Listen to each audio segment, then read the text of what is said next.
At the time of Shenmue's creation, it was the most expensive game ever made, with a total production cost of over $47 million.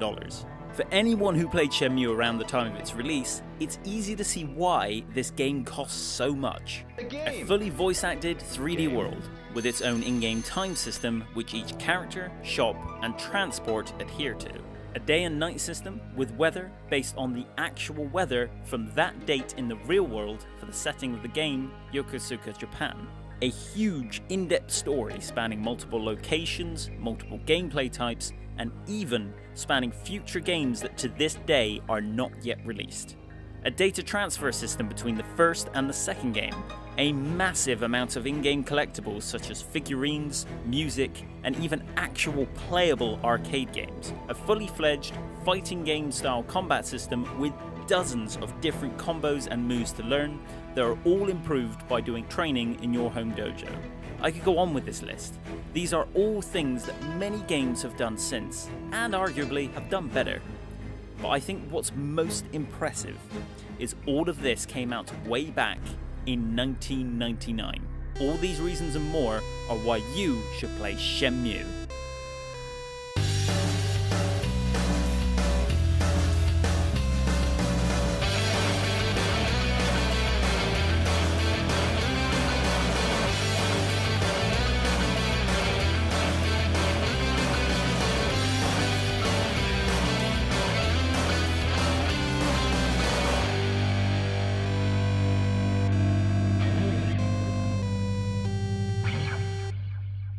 Disclaimer, I'm using the 2018 released Shenmue HD collection for this video. There is little to no improvement over the original game, so if you do decide to play it, either version will be basically the same. I am just covering the first game in this video, and I will cover the second at a later date. Shenmue begins with what would normally be spoiler material, and just in case, spoiler warnings for this review. But not really in Shenmue, as it all happens within the first 5 minutes. Set in 1986 in Yokosuka, Japan, Ryu returns to his family home to find his father, Iwa, in the dojo in the midst of a fight with a mysterious man named Lan Di, who for some reason, I swear, has more resolution and detail than literally any other character in the game. Maybe it's to make him stand out more, but seriously, look at the difference in character models here.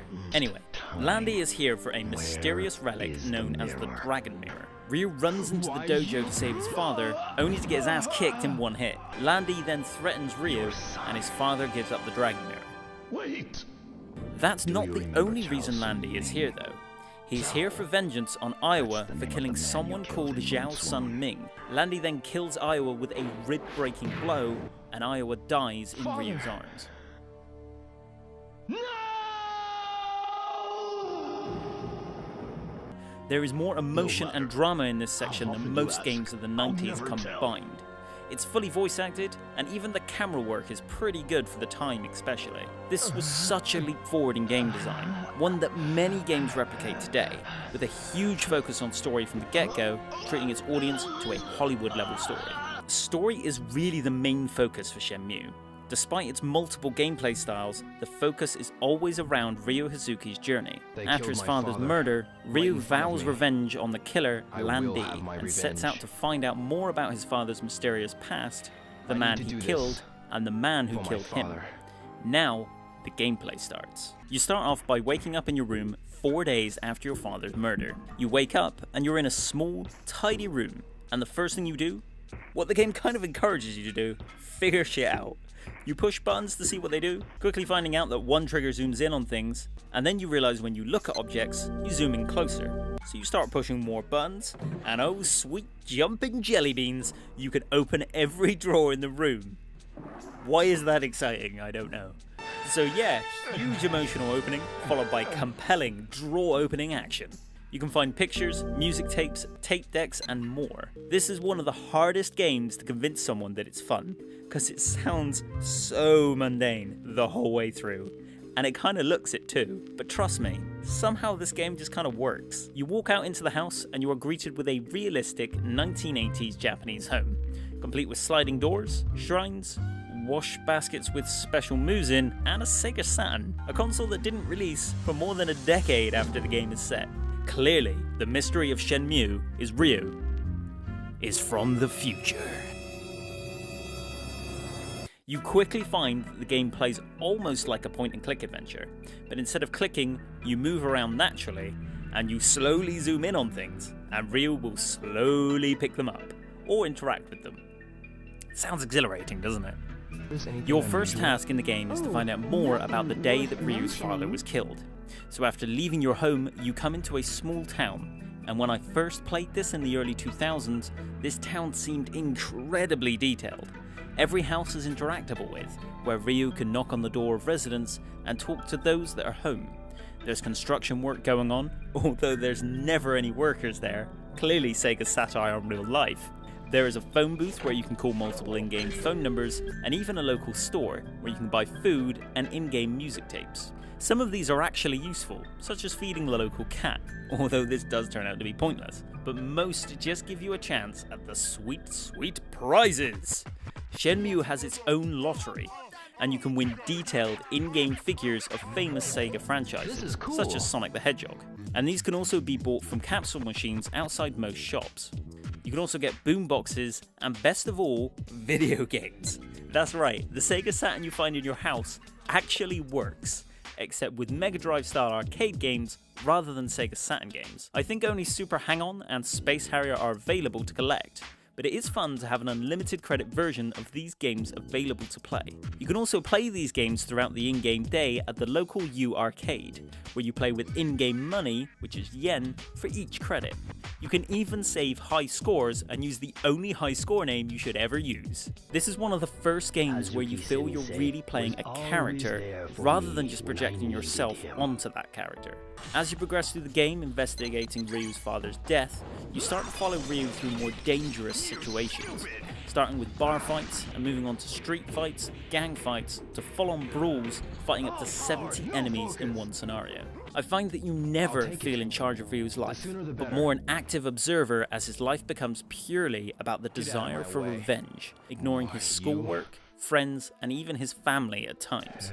A young man consumed with hate for Lan Di, and a passion so strong he will stop at nothing to find him. At such a young age, will Ryu aim to kill Lan Di or bring him to justice? We're still waiting on 2019's Shenmue 3 to find out about that. The story may be really well told and interesting, but there is one thing, just one, that holds it back just a smidge. For someone who knows about Chinese people. Almost hit one of my customers. Hey, wanna buy a ticket to my friend's concert? No. Whew.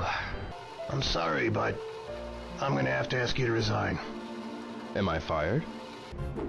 What? By a kick like that? You call that a kick? Oh yeah, move over Troy Baker and Nolan North. Corey Marshall is here to bring all the emotions. The voice acting in this game is like a bad martial arts movie dub. Even the compression on the voices, music, and sound effects is authentic to classic martial arts movies. This probably isn't on purpose. The amount of gigabytes available on the Dreamcast discs was very small, and considering the size of the game, there wasn't really much room left for high quality audio. It may be bad, but in all honesty, I actually find it somewhat charming and has a classic feel to the game. A bygone era of low quality audio, bad dubbing, and subpar voice acting. Don't get me wrong, Shenmue 3 better not sound like this, but for the 90s, I'll let this one slide. Regarding the fighting though, this is surprisingly not that big a part of the game.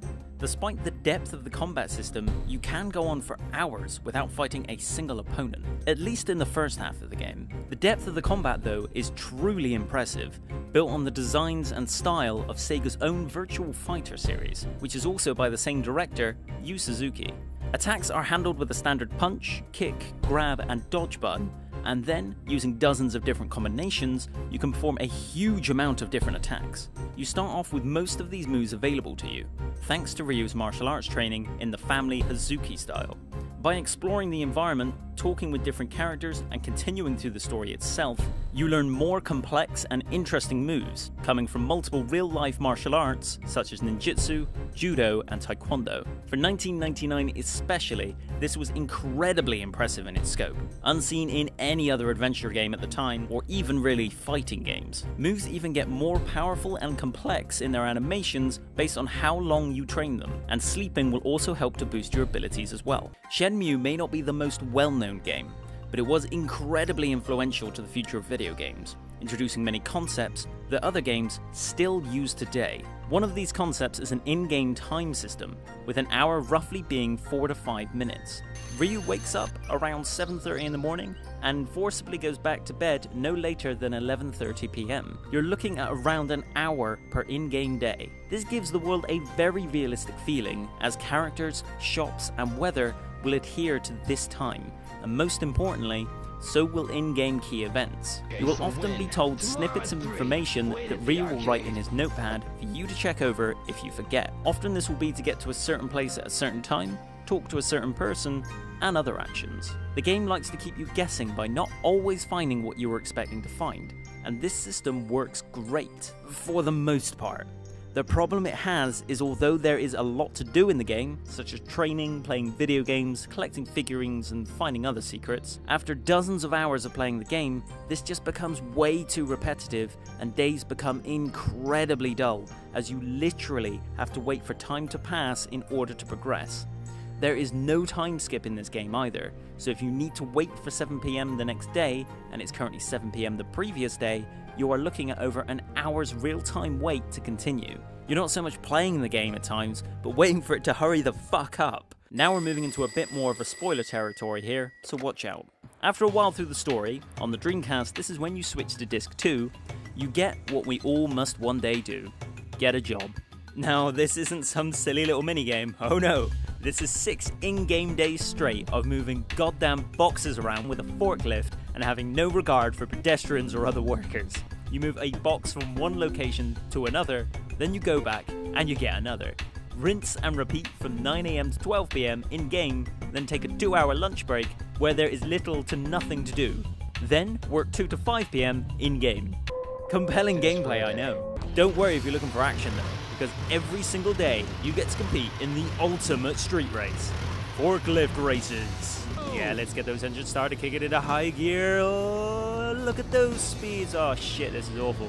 This race is somewhat fun once. It's so easy to win. Painfully easy, in fact, and you do it every single day. You need to come in each position to get all 5 forklift figurines, so you actually have to lose on purpose in order to complete your collection. I chose to come from 1st to 5th in order throughout the week, so the race organizer just got more disappointed in me throughout the week. I'm sorry, Mark. I've let you down. Wait, I came in last. You didn't have to fire me. Damn it, Mark. You've ruined me. Ruined me! And thus began Ryu's new adventure to destroy Mark. Nah, he's cool. Don't worry, Mark. I'll save you from those thugs. See you later. Yeah.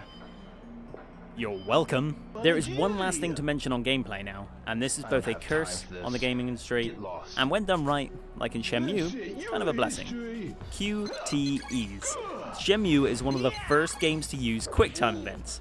Cutscenes will occasionally prompt you with a push of a button. Many games have tried to replicate this over the years, some even being entirely based on Q2Es, but Shenmue felt like it got it right. Often used in fighting or action scenes, the game keeps you on your toes throughout a scene, giving you some gameplay while you watch the story.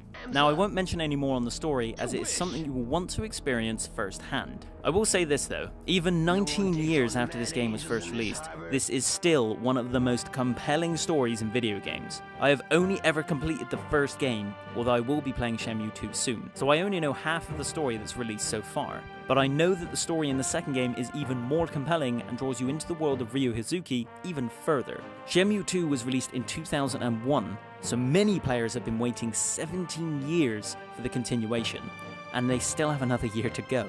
The fact that this game has stayed in people's minds and hearts for this long without any sort of spin-off or re-release is a testament to Shenmue's quality. Finally, speaking of Shenmue's quality, you have to mention the soundtrack. Sadly, it is pretty damn compressed due to the disc size of the Dreamcast, and this is not improved in the HD re-release. There is many cleaner versions available online if you want to listen to it properly. The music is quite honestly beautiful in places. Using traditional Japanese instruments and violins and piano pieces, it creates a very authentic feeling soundtrack. The music normally fits the scene, adding to the drama perfectly, and really giving the feeling of adventure and discovery. Just listen to the main theme. It's one of the best themes to a game I have ever heard, comparable to the likes of even The Legend of Zelda in my eyes.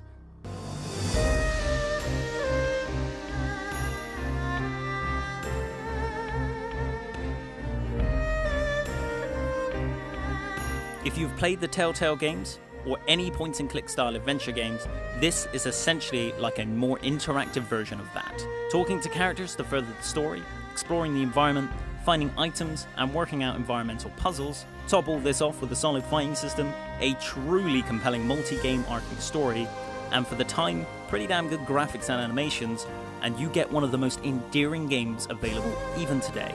The gameplay may not really entirely hold up in 2018, but if you can accept it as the piece of gaming history that it is, then you're in for a hell of a unique experience unlike anything else available today. Shenmue is finally getting its Part 3 in August 2019, and many fans have been eagerly awaiting this sequel. So much so that Shenmue 3 is the fastest and highest funded Kickstarter project of all time. So grab yourself the 2018 re-release of Shenmue 1 and 2 and prepare yourself for one of the most unique games of all time.